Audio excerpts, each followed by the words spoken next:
हाँ, तो इसके पहले हम लोग पढ़े थे घनाभ के बारे में और बेलन के बारे में पढ़े हैं। तो जितना है मेंस्ट्रुएशन के बारे में जितना फार्मूला है उसको हम पहले लिखवा दूँ, याद करा दूँ, उसके बाद से टॉपिक चालू करेंगे। पृष्ठीय क्षेत्रफल और आयतन के बारे में हम लोग का टॉपिक नंबर 13 है, लेसन नंबर 13, और उसका टॉपिक का नाम है पृष्ठीय क्षेत्रफल और आयतन। इसके बारे में हम लोग पूरा सूत्र का निबंध कर रहे हैं। तो आज हम लोग आज बताने वाले हैं शंकु। शंकु क्या है, तो शंकु का उसका पृष्ठीय क्षेत्रफल, वक्र पृष्ठीय क्षेत्रफल, संपूर्ण पृष्ठीय क्षेत्रफल, आयतन क्या होता है, तो उसके बारे में आज हम लोग पढ़ेंगे। ये रहा शंकु। पहले शंकु लिख लूँ कि शंकु क्या है। इसको बोलते हैं क्या, इसको शंकु बोलते हैं। क्या है?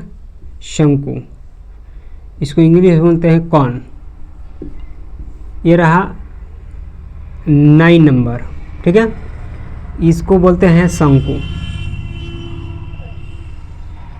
यही है शंकु।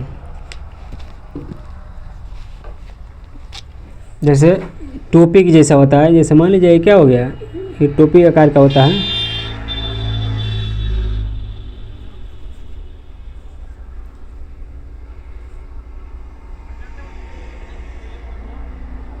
हो गया।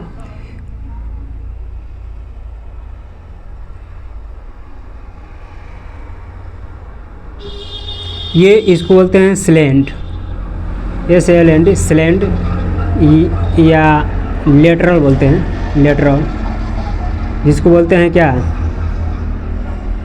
तिर्यक ऊंचाई, तिर्यक ऊंचाई बोलते हैं, ठीक है।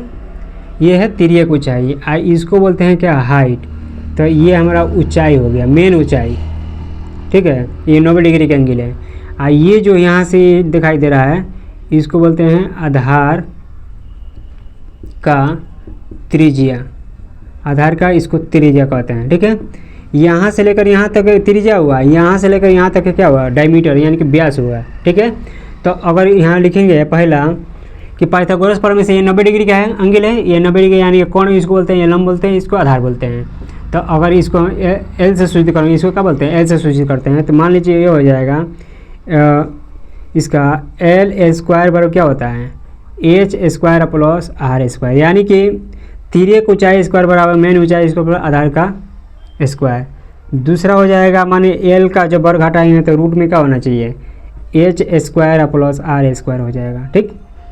तीसरा अगर मान लीजिए एच स्क्वायर निकालेंगे तो क्या हो जाएगा, L square minus R square हो जाएगा। चौथा नंबर क्या हो जाएगा, एच बराबर क्या होगा, रूट में L square minus R square होगा। उसके बाद 5 नंबर है, अगर मान लीजिए आर स्क्वायर करेंगे, आर स्क्वायर बराबर क्या हो जाएगा, L square minus H square.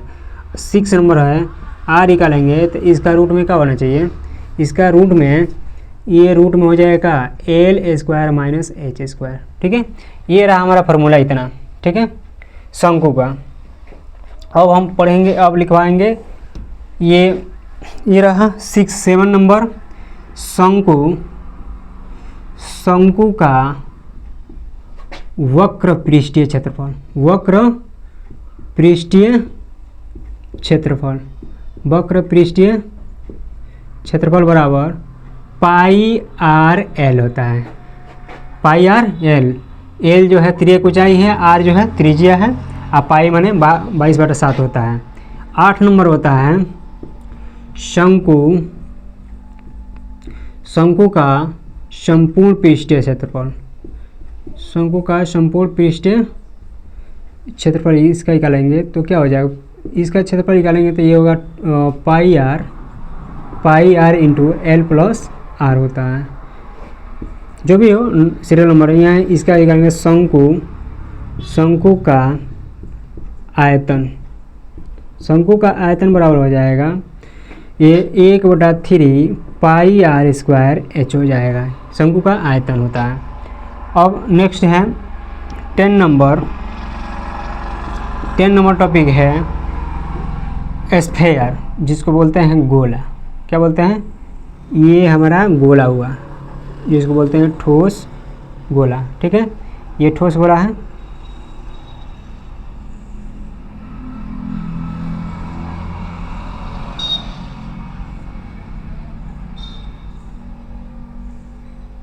इसको बोलते हैं ठोस गोला, ठोस गोला, जिसको इंग्लिश में बोलते हैं एस्फेयर, एस्फेयर सॉलिड या सॉलिड एस्फेयर, इसको क्या बोलते हैं, सॉलिड, सॉलिड एस्फेयर। ठीक है, ये हमारा क्या हुआ, सॉलिड एस्फेयर है। तो अगर इसका पृष्ठीय क्षेत्रफल आयतन निकालेंगे तो कैसे होता है, तो लिखेंगे यहाँ पे क्या, ठोस, ठोस गोला का पृष्ठीय क्षेत्रफल, ठोस गोला का पृष्ठीय क्षेत्रफल 4 पाई आर स्क्वायर होता है। ठीक है, नेक्स्ट है ठोस गोला का, ठोस अर्ध गोला, ऐसे लिखेंगे, ठोस अर्ध, ठोस अर्ध गोला का पृष्ठीय क्षेत्रफल, का पृष्ठीय क्षेत्रफल बराबर 2 पाई आर स्क्वायर होता है। नेक्स्ट, ठोस अर्ध गोला, ठोस अर्ध गोला का संपूर्ण पृष्ठीय क्षेत्रफल, माने कुल संपूर्ण पृष्ठीय क्षेत्रफल बराबर होता है 3 पाई आर स्क्वायर। नेक्स्ट, ठोस गोला का आयतन, ठोस गोला का आयतन बराबर 4/3 पाई आर क्यूब होता है। 5 नंबर, ठोस गोला का, ठोस अर्ध गोला ना, ठोस अर्ध गोला का आयतन ये होता है 2/3 पाई आर क्यूब होता है। ये रहा ठोस गोला, यानी कि ठोस गोला का पृष्ठीय क्षेत्रफल, अर्ध गोला का पृष्ठीय क्षेत्रफल, वक्र पृष्ठीय क्षेत्रफल, ठोस गोला का, ठोस अर्धगोला का संपूर्ण पृष्ठीय क्षेत्रफल, आयतन, अर्धगोला का आयतन, पूरा फार्मूला यही होता है। ठीक है, सारा फार्मूला लिखवा दिए। उसके बाद से ब्रीथ है, उसके बाद से क्या है, ब्रीथ है। तो ब्रीथ क्या है, एक 11 नंबर, ये इसको ब्रीथ कहते हैं। ये क्या है, ये ब्रीथ है। यहाँ से पहले मान लीजिए ये केंद्र है, केंद्र पर 360 डिग्री कोण बनता है। इसको यहाँ से लेकर यहाँ तक ब्रीथ के केंद्र से होकर जाने वाली रेखा क्या होता है, ये ब्रीथ है। क्या है, ब्रीथ के बारे में मैं जान लूँ। वृत्तकार घिरे हुए, वृत्तकार घिरे हुए समतल क्षेत्र को क्या कहते हैं, ब्रीथ कहते हैं। इसी को क्या कहते हैं, ब्रीथ कहते हैं। तो वृत्तकार घिरे हुए समतल क्षेत्र को ब्रीथ कहते हैं। उसके बाद से अगला त्रिज्या क्या है, इसका ब्रीथ में त्रिज्या पढ़ेंगे। व्यास क्या है, तो व्यास जिसको बोलते हैं डाईमीटर, ये रहा व्यास। जैसे मान लीजिए ये ब्रीथ हो गया, ये मान लीजिए केंद्र हो गया। ठीक है, ये केंद्र से होकर जाने वाली रेखा को क्या कहते हैं, व्यास कहते हैं। केंद्र से होकर जाने वाली रेखा को व्यास कहते हैं। ये रहा, ये हमारा व्यास, इसी को क्या कहते हैं, व्यास कहते हैं, जिसको बोलते हैं डी। अगला है, अब इसको क्या बोलते हैं, त्रिज्या क्या कहते हैं, त्रिज्या क्या कहलाता है, तो त्रिज्या जो होता है रेडियस बोलते हैं, रेडियस। तो ये हो जाएगा क्या, ये ब्रीथ है, रेडियस होता है, ये केंद्र है, केंद्र से इधर जो होगा इसी को क्या कहते हैं, रेडियस बोलते हैं, यानी कि आर से इसको सूचित करते हैं। ठीक है, रेडियस क्या है, व्यास के आधे भाग को क्या कहते हैं, रेडियस कहते हैं, यानी कि व्यास के आधे भाग को त्रिज्या कहते हैं। नेक्स्ट है, उसके बाद से क्या है, जीवा। जीवा क्या है, अर्क। तो जीवा जो होता है,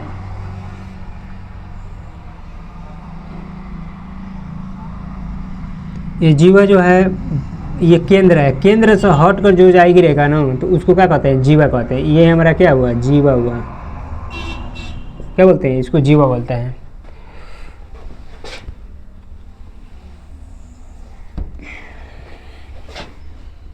उसके बाद इससे संबंधित कुछ महत्वपूर्ण सूत्र क्या है, जैसे वृत्त का क्षेत्रफल बराबर क्या होता है, पाई आर स्क्वायर होता है।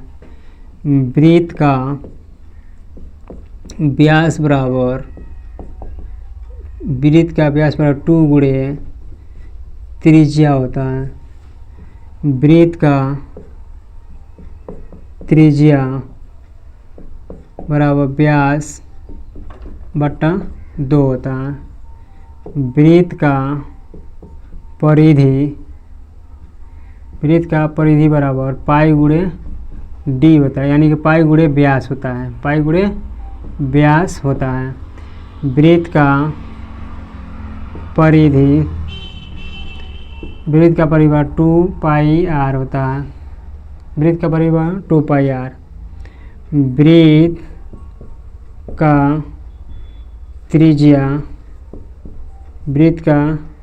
त्रिज्या बराबर परिधि बटा 2 पाई होता है। वृत्त का त्रिज्या बराबर रूट में क्षेत्रफल बटा पाई होता है। एक और होता है वृत्त का व्यास बराबर परिधि बटा पाई होता है। वृत्त का अर्धवृत्त का क्षेत्रफल